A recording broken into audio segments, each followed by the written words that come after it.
Hello everyone, दीप classes की online पाठशाला में मित्रों आप सभी का स्वागत है।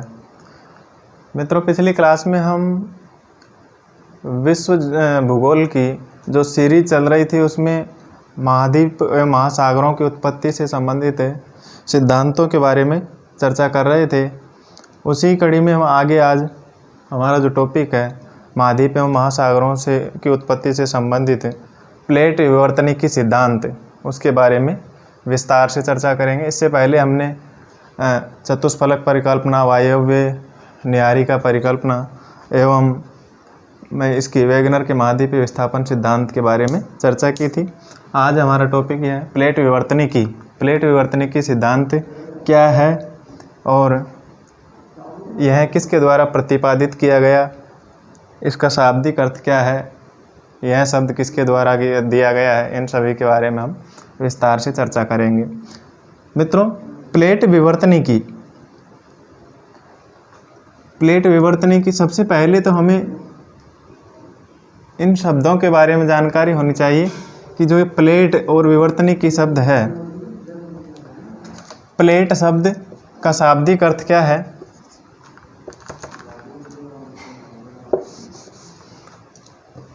और विवर्तनिकी का क्या है।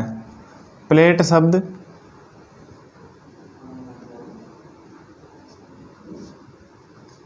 का सर्वप्रथम प्रयोग टूजो विल्सन के द्वारा किया गया।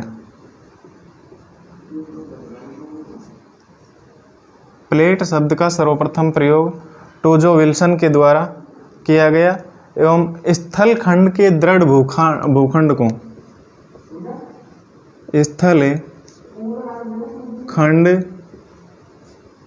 स्थल खंड या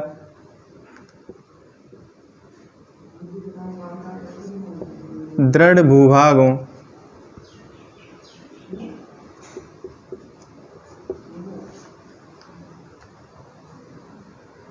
को प्लेट कहा जाता है।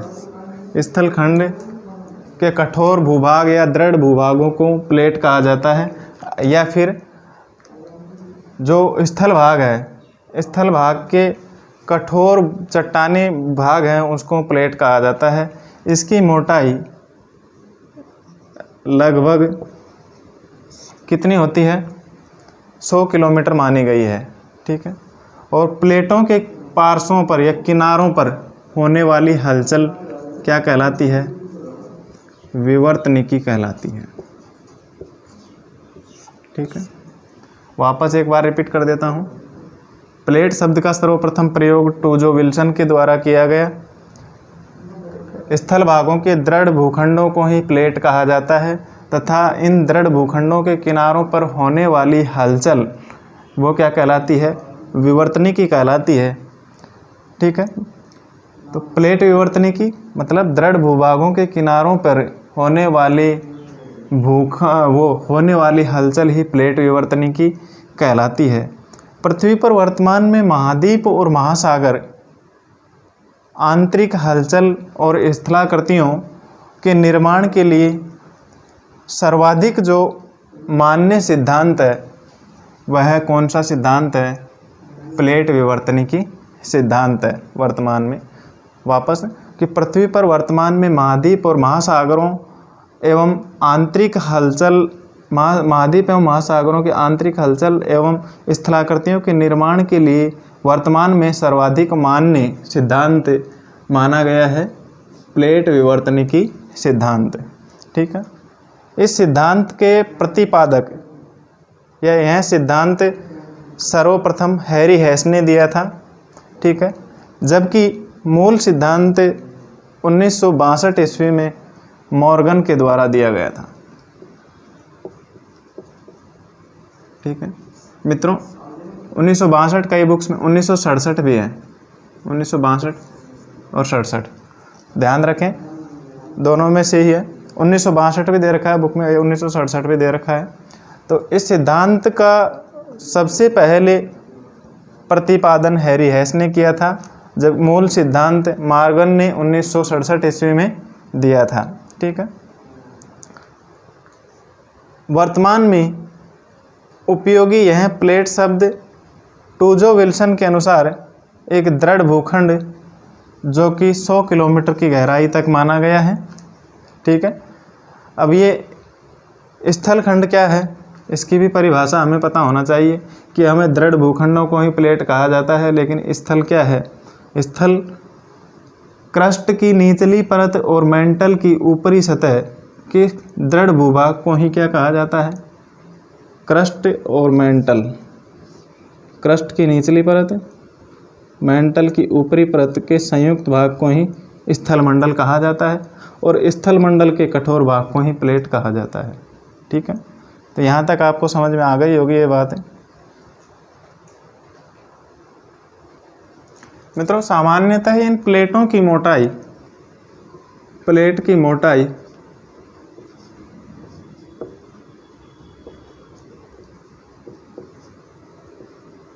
सामान्यतः इन प्लेटों की मोटाई महासागरों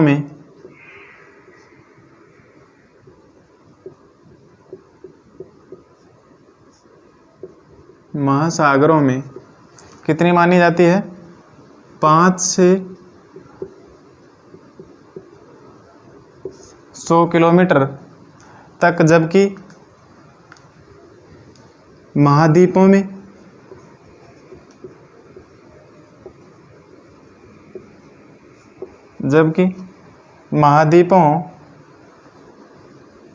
पर इसकी मोटाई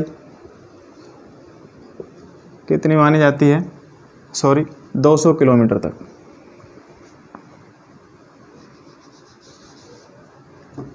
ठीक है, 200 किलोमीटर तक मानी जाती है। सामान्यतः इन प्लेटों की मोटाई महासागरों में 5 से 100 किलोमीटर तक मानी जाती है तथा महासागरों पर 200 किलोमीटर तक मानी जाती है। ठीक है, इन महासागरीय प्लेटों का घनत्व महाद्वीपीय प्लेटों की अपेक्षा क्या होता है? अधिक होता है। महासागरीय प्लेटों का घनत्व महाद्वीपीय प्लेटों की अपेक्षा क्या होता है? अधिक होता है और आपसी अभिसरण से महासागरीय प्लेटें नीचे धंस करके महाद्वीपीय प्लेटों को क्या कर देती है? ऊपर उठा देती है। ठीक है, अभी इन प्लेट विवर्तनिकी के जो आधारभूत पहलू हैं, वो आधारभूत पहलू कौन कौन से हैं? एक तो महाद्वीपीय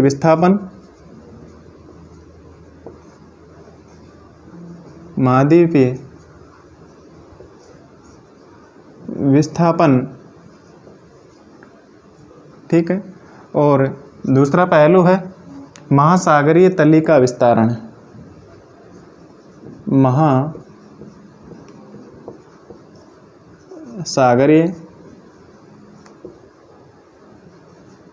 तली का विस्तार। ठीक है, यह प्लेट विवर्तनिकी के आधारभूत पहलू महाद्वीपीय विस्थापन और महासागरीय तली का विस्तार। मुख्य रूप से यह प्लेटें कितनी प्रकार की है? कौन कौन सी प्लेटें हैं? प्रारंभिक रूप से हमने बात की, यह सिद्धांत सर्वप्रथम हैरी हेस ने दिया। बाद में मूल रूप से 1962 ईस्वी में मॉर्गन ने इस सिद्धांत का प्रतिपादन किया और बाद में मैकेंजी, पार्कर और मॉर्गन ने संयुक्त रूप से मैकेंजी, पार्कर और कौन सा? मॉर्गन, इन तीनों ने संयुक्त रूप से 1967 ईस्वी में क्या किया? यह सिद्धांत प्रमाणिक रूप से दिया। ठीक है, प्रमाणिक रूप से दिया। अब मुख्य प्लेटों की बात करें कि मुख्य प्लेटें, विश्व की प्रमुख प्लेटें कौन कौन सी है? ठीक है, प्रमुख प्लेटें कौन कौन सी है? प्लेटों के प्रकार,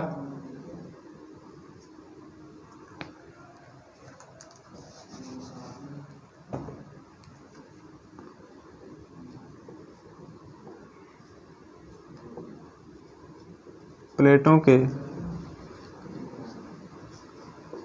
प्रकार, ये मुख्यतः 2 प्रकार की होती है। एक तो महाद्वीपीय प्लेट, एक तो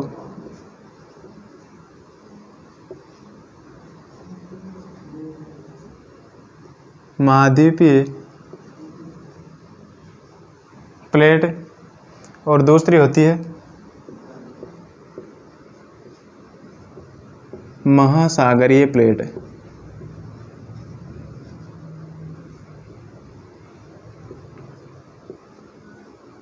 ठीक है, महासागरीय प्लेट मतलब जिसका अधिकांश भाग क्या है, स्थलीय है, वह प्लेटें महाद्वीपीय प्लेट, और जिनका अधिकांश भाग जलीय है वह महासागरीय प्लेटें हैं।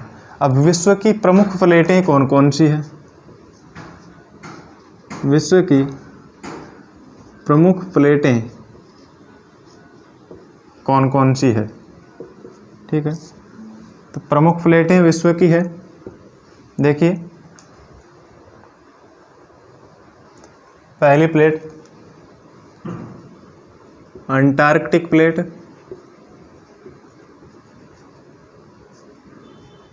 Antarctic plate.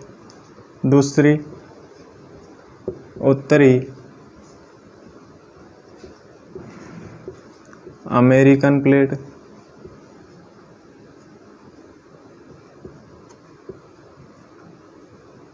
नंबर 3 है दक्षिणी अमेरिकन प्लेट। चौथी है इंडो ऑस्ट्रेलियन प्लेट।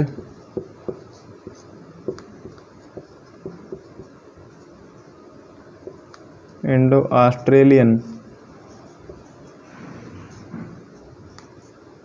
प्लेट। पांचवी है अफ्रीकन प्लेट।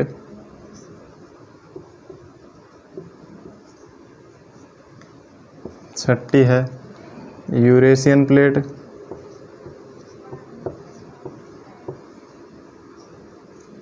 Eurasian plate. और सातवीं प्लेट है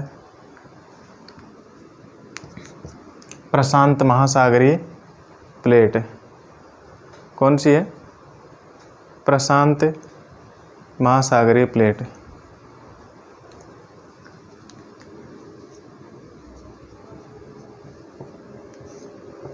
प्रशांत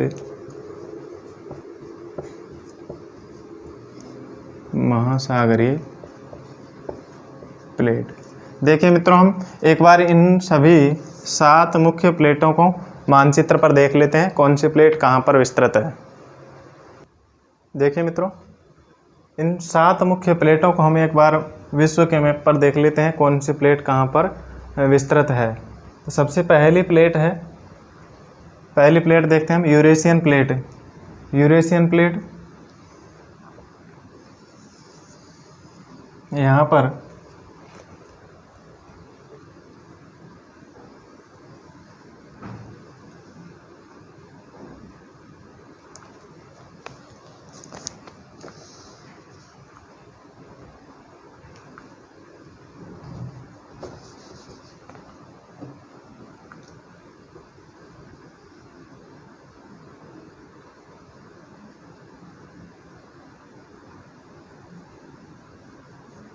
इस प्रकार से Eurasian plate,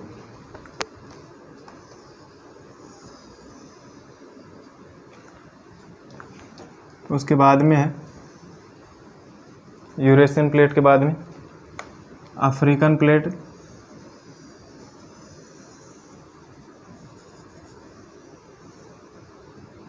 African plate, African plate के बाद में आता है यहाँ पर उत्तरी अमेरिकन प्लेट।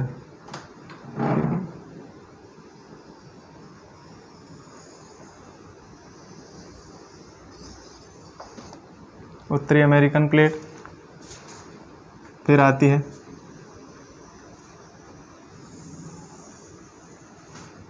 दक्षिणी अमेरिकन प्लेट। एक आती है अंटार्कटिक प्लेट।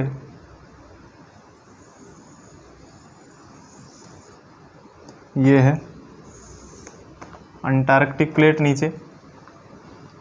इसके बाद में इंडो ऑस्ट्रेलियन प्लेट, ये है यहाँ पर इंडो ऑस्ट्रेलियन प्लेट, मेडागास्कर, प्रायद्वीपीय भारत और क्या नाम से ऑस्ट्रेलिया।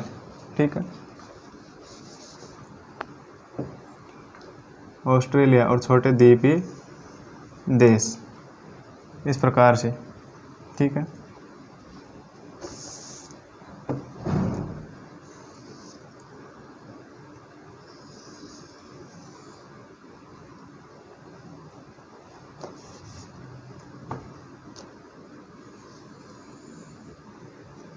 ये हो गई। ठीक है मित्रों, पहली प्लेट यहाँ पर ये यूरेशियन प्लेट आ गई।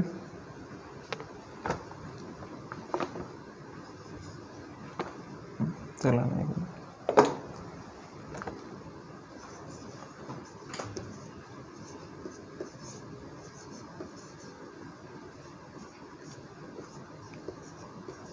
Eurasian plate. Number 2 African plate, Indo Australian plate,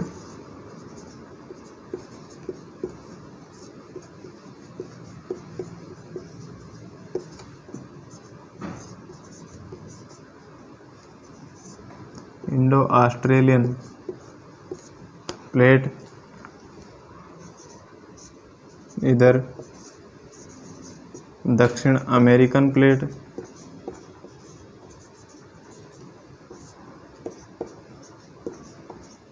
ठीक है मित्रों, ये दक्षिण अमेरिकन प्लेट यहाँ पर मित्रों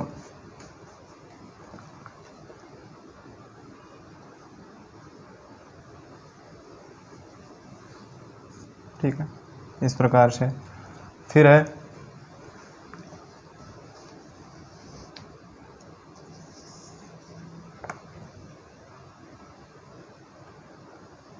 उत्तरी अमेरिकन प्लेट,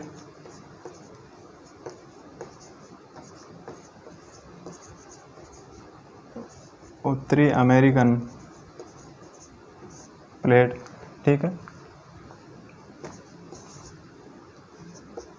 5। और ये कौन सी प्लेट है नीचे? Antarctic plate.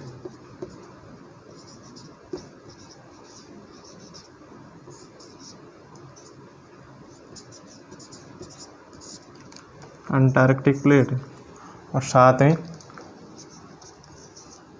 ये है 7वीं प्रशांत महासागरीय प्लेट। प्रशांत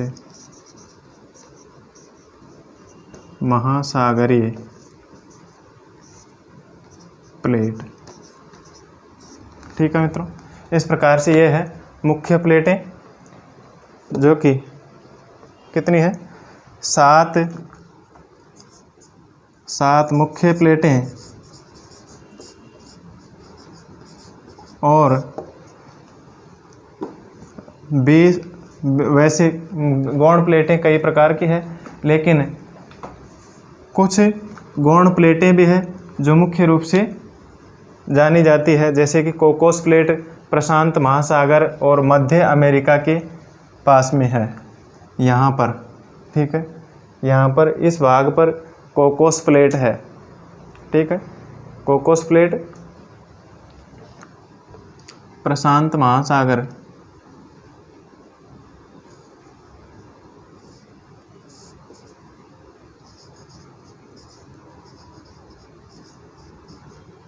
कोकोस प्लेट। कुछ गौण प्लेटों में, वैसे गौण प्लेटें लगभग 120 गौण प्लेटें बताई गई है, लेकिन कुछ गौण प्लेटों में जैसे कि कोकोस प्लेट प्रशांत महासागर और मध्य अमेरिका के बीच में स्थित है। दूसरी प्लेट है नजका प्लेट, जो कि प्रशांत महासागर और दक्षिण अमेरिका के बीच में स्थित है। यहाँ पर नजका प्लेट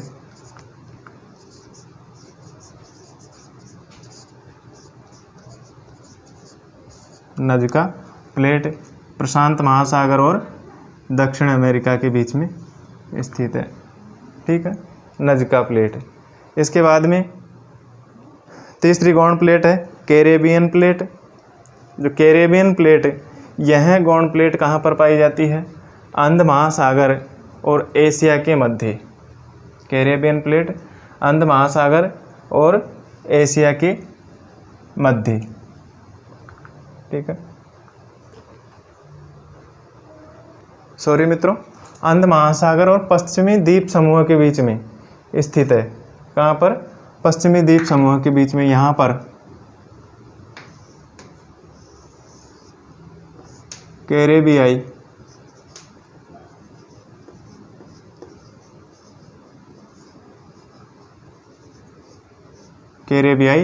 प्लेट। ठीक है, जो कि अंध महासागर और पश्चिमी द्वीप समूह के बीच में स्थित है, कैरेबियन प्लेट। फिर है स्कोशिया प्लेट, यहाँ पर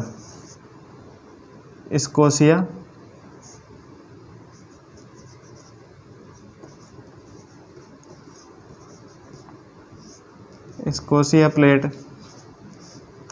ठीक है, फिर है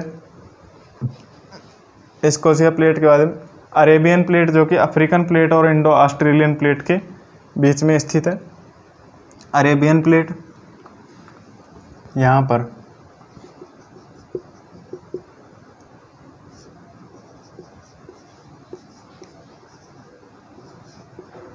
अरेबियन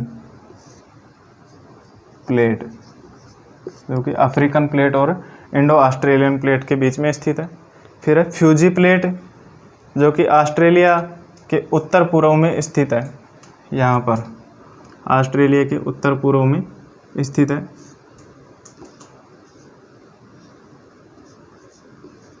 फ्यूजी प्लेट। ठीक है, इस प्रकार से आगे इसके बाद में है कैरोलिन प्लेट, यहीं पर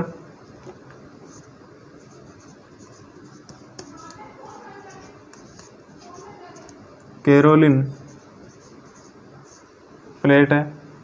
ठीक है, ऐसे ये हैं कुछ गौण प्लेटें। ठीक है, जिनका उल्लेख किया गया है। तो प्रमुख 6 प्लेटें: अमेरिकन प्लेट, उत्तरी अमेरिकन, दक्षिण American, Eurasian, African, Indo Australian plate, Antarctica plate और प्रशांत महासागरीय प्लेट। ये तो है मुख्य 7 प्लेटें। इसके अलावा कुछ गौण प्लेटें हैं, जिनमें नजका प्लेट कहाँ पर है? दक्षिण अमेरिका महाद्वीप और प्रशांत महासागर के बीच में स्थित है। कोकोस प्लेट मध्य अमेरिका और प्रशांत महासागर के बीच में स्थित है। कैरेबियाई प्लेट पश्चिमी द्वीप समूह है और अटलांटिक महासागर के मध्य स्थित है। स्कोशिया प्लेट दक्षिणी अमेरिका महाद्वीप के दक्षिणी छोर पर, अंटार्कटिक प्लेट और इसके बीच में दक्षिण अमेरिकन प्लेट के समीप स्थित है। फिर है अरेबियन प्लेट अफ्रीकन प्लेट और इंडो ऑस्ट्रेलियन प्लेट के मध्य में स्थित है। Fiji plate Indo Australian plate के उत्तर पूर्व में स्थित है। ठीक है, उत्तर पूर्व में स्थित है। और कैरोलिन प्लेट भी कहाँ पर है? ऑस्ट्रेलिया के उत्तर पूर्व की तरफ स्थित है। ठीक है, ठीक है मित्रों, इस प्रकार से ये कुछ मुख्य प्लेटें एवं गौण प्लेटें होती है। मॉर्गन ने आर्थर होम्स के संवहनीय तरंग सिद्धांत को, आर्थर होम्स का था संवहनीय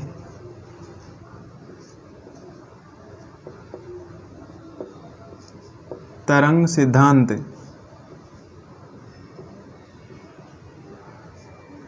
जो कि किसने दिया था? Arthur Holmes.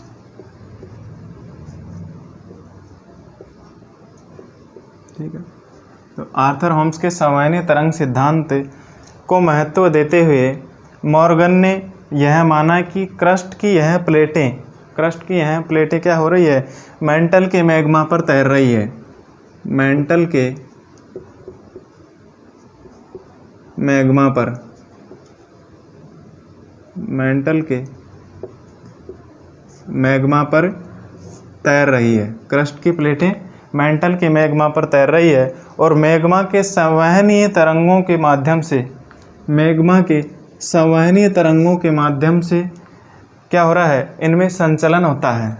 मैग्मा के संवहनीय तरंगों के माध्यम से इन प्लेटों में संचलन होता है और भूगर्भ में व्याप्त रेडियो सक्रिय पदार्थों से निर्मित, जिसके कारण भूगर्भ में फैले हुए रेडियो सक्रिय पदार्थ, भूगर्भ में व्याप्त रेडियो सक्रिय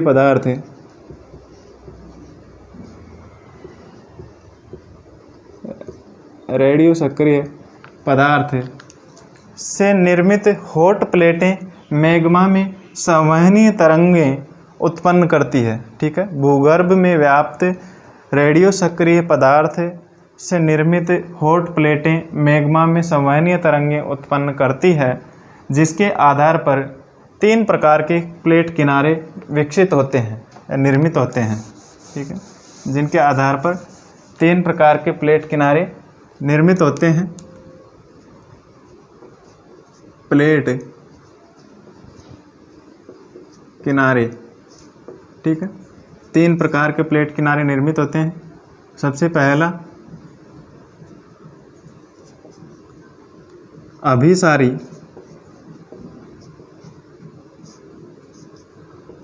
प्लेट किनारा, दूसरा है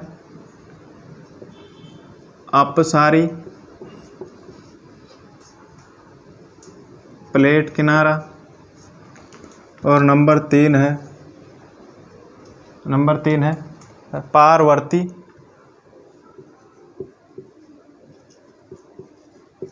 किनारा। पारवर्ती किनारा या पार्श्व, पारवर्ती पार्श्व या पारवर्ती प्लेट किनारा।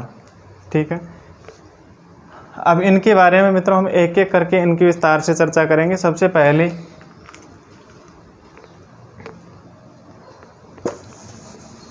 नंबर 1,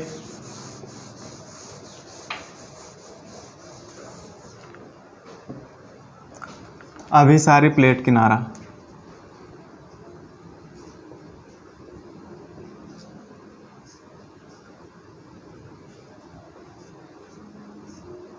अभिसारी प्लेट किनारा।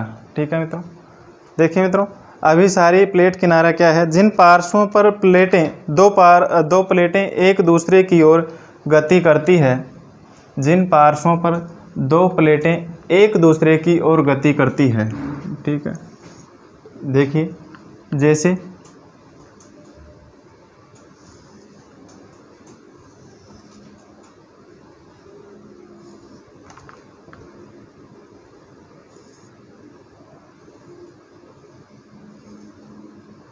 ठीक है, 2 प्लेटें एक दूसरे की तरफ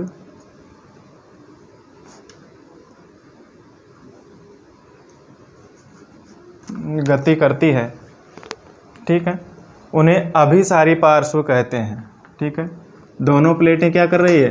एक दूसरे की तरफ गति कर रही है, जिसके कारण जिन्हें अभिसारी पार्श्व कहते हैं। और अभिसरण के कारण यह एक प्लेट दूसरी प्लेट पर क्या हो जाती है? चढ़ जाती है। एक प्लेट दूसरी प्लेट पर चढ़ जाती है, मतलब एक भारी प्लेट क्या होगी? हल्की प्लेट के नीचे धंस जाती है इस प्रकार से। ठीक है, और हल्की प्लेट ऊपर उठ जाती है। ठीक है,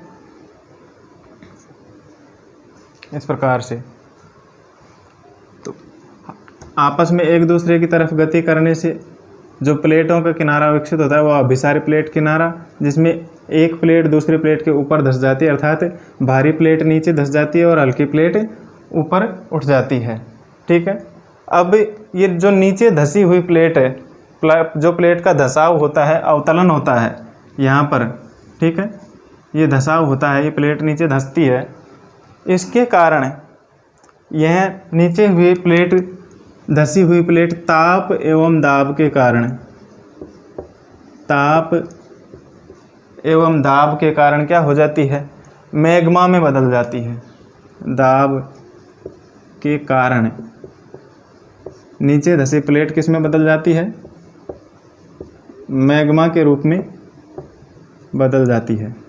ठीक है, यहाँ पर मैग्मा के रूप में बदल जाती है। अतः इन्हें क्या कहते हैं? भंजक या क्षीणकारी किनारा भी कहते हैं। भंजक या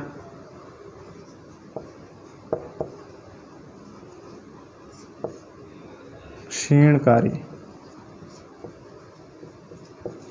पार्श्व। ठीक है मित्रों, भाई दो प्लेटें आपस में एक दूसरे की तरफ गति कर रही है, जिसके कारण भारी प्लेट तो नीचे धंस गई और हल्की प्लेट ऊपर धंस गई, ऊपर चली गई। तो भारी प्लेट जब धरातल के नीचे धंसेगी तो वह ताप और दाब के कारण क्या होगी? मैग्मा के रूप में परिवर्तित होगी। इसी के कारण ये परिवर्तन होने के कारण यह भंजक या क्षीणकारी पार्श्व प्लेट भी कहलाती है। और प्रशांत महासागरीय द्वीपों का निर्माण इन्हीं पार्श्वों के कारण होता है। ठीक है, इन्हीं पार्श्व किनारों के कारण होता है। यह मैग्मा जब धरातल पे ऊपर, मैग्मा महासागर में क्या होता है? ऊपर उठ करके धीरे धीरे ठंडा होकर के जमता है, जिसके कारण छोटे छोटे द्वीपों का निर्माण होता है। ठीक है, इसी के साथ साथ यह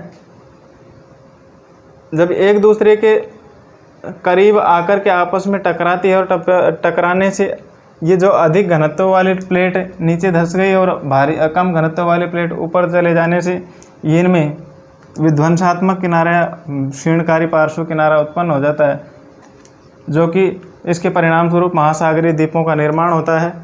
इसी के साथ साथ इंडो ऑस्ट्रेलियन प्लेट अधिक घनत्व वाली होने के कारण यूरेशियन प्लेट के नीचे धंस करके क्या हो रही है? नष्ट हो रही है। इसी का एग्जाम्पल है क्या? इसी अभिसारी प्लेट का एग्जाम्पल है इंडो ऑस्ट्रेलियन प्लेट। क्या हो रही है?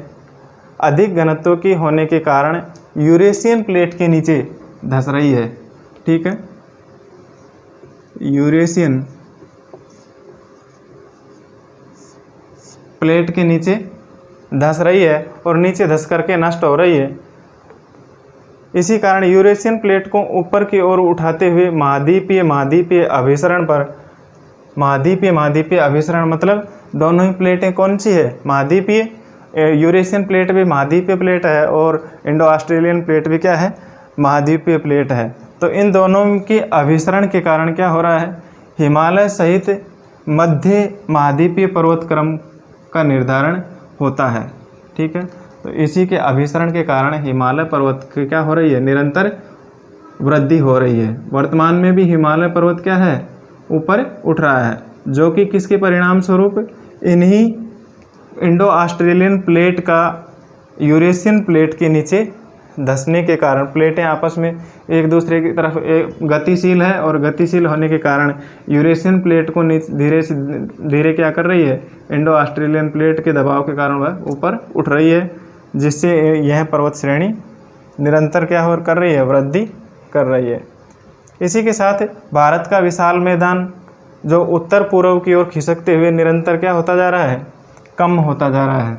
भारत का जो विशाल मैदानी प्रदेश है वह भी धीरे धीरे क्या होता जा रहा है? उत्तर पूर्व की ओर खिसकते हुए निरंतर कम हो रहा है। लेकिन हिमालय पर्वत आधा सेंटीमीटर प्रति वर्ष क्या हो रहा है? ऊपर उठ रहा है। अभी बताया मैंने कि ये प्लेटें आपस में दोनों एक दूसरे की तरफ क्या हो रही है? अभिसारी प्लेट किनारे क्या हो रहे हैं? एक दूसरे की तरफ गति कर रहे हैं, जिसके कारण हिमालय पर्वत की क्या हो रही है? अभी भी निरंतर वृद्धि हो रही है। ठीक है, आगे अगला है नंबर 2, अपसारी प्लेट किनारा। अपसारी प्लेट किनारा देखें तो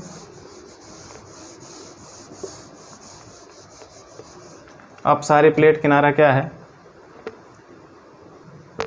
देखिए मित्रों, अपसारी पार्श्वों पर प्लेटें क्या होती है? दो प्लेटें आपस में एक दूसरे से विपरीत दिशा में गति करती है।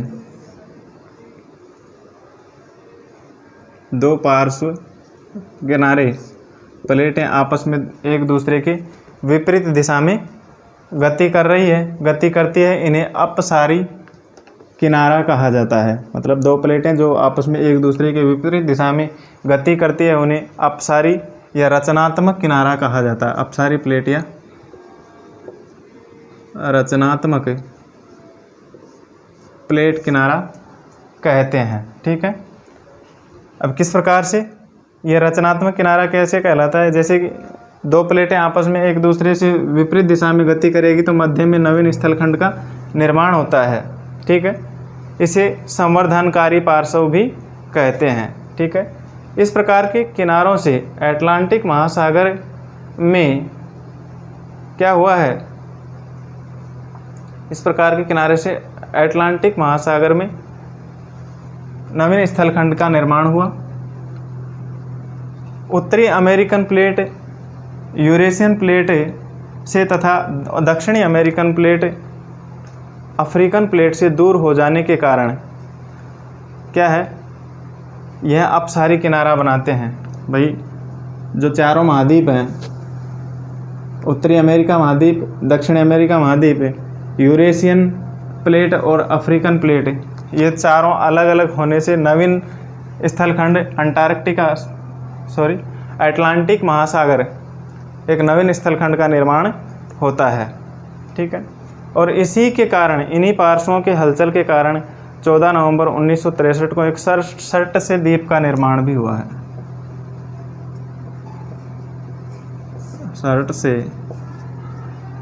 द्वीप का निर्माण भी हुआ है 14 नवंबर 1963 को। ठीक है, जो कि अपसारी प्लेट किनारों की हलचल के कारण ही क्या हुआ, सर्ट से द्वीप का निर्माण हुआ है। ठीक है, ठीक है मित्रों, इस प्रकार से अपसारी प्लेटें, अभिसारी प्लेट में तो प्लेटें आपस में एक दूसरे की तरफ गति करती है, लेकिन अपसारी प्लेटों में प्लेटें आपस में एक दूसरे के विपरीत दिशा में गति करती है, और एक दूसरे के विपरीत दिशा में गति करने के परिणाम स्वरूप जो मध्य का भाग है वहाँ पर क्या होता है, प्लेटों के अपसरण से मैग्मा का विस्तार होता है। ठीक है, अपसरण के कारण यहाँ पर नवीन स्थलखंड का निर्माण होता है अपसारी प्लेट किनारों से। नंबर 3 है पारवर्ती पार्श्व।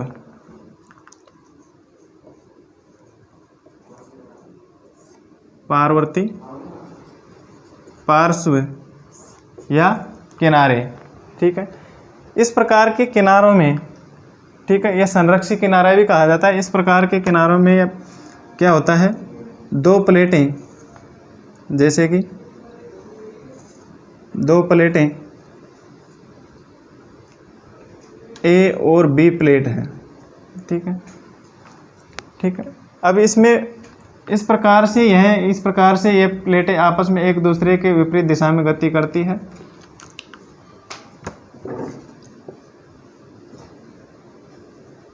जिससे किसी भी प्रकार की कोई नवीन स्थलखंड की उत्पत्ति नहीं होती है। यह जब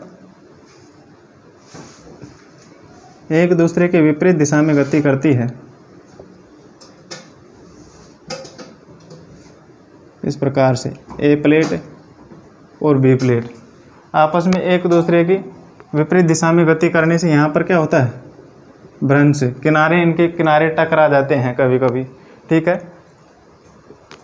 तो इनके किनारे टकराने के कारण यहाँ पर क्या होती है, कभी कभी हलचल के कारण यहाँ पर वो होती है, भूकंपीय घटनाएं घटित होती है।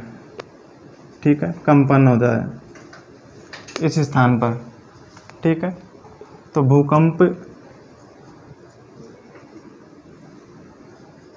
जैसी घटनाएं घटित होती है, यहाँ पर इनके टकराने से हलचल होती है। ठीक है, जब ये दोनों एक दूसरे के विपरीत दिशा में गति करती है प्लेटें, तो एक दूसरे के विपरीत दिशा में गति करने से इनके किनारे टकराने से हलचल होती है, और हलचल के कारण कभी कभी भूकंपीय घटनाएं घटित हो जाती है। जैसे 26 जनवरी 2001 को 26 जनवरी 2001 को गुजरात के कच्छ भुज में, ठीक है, भूकंप आया था। वो इन्हीं का पार्श्वों के कारण, इन्हीं पार्श्व हलचल के कारण आया था। ठीक है मित्रों, इस प्रकार से यह थी प्लेट विवर्तनिक की सिद्धांत की चर्चा कि किस प्रकार से प्लेट टेक्टोनिक थ्योरी किसके द्वारा दी गई, और कौन कौन से किनारे होते हैं, यह किस प्रकार से मुख्य प्लेटें कौन कौन सी है, कौन सी गौण प्लेटें हैं, इनके बारे में। आज यह टॉपिक यहीं पर समाप्त होता है प्लेट टेक्टोनिक का। नेक्स्ट चर्चा, अगले टॉपिक की चर्चा हम अगली क्लास में करेंगे। धन्यवाद मित्रों।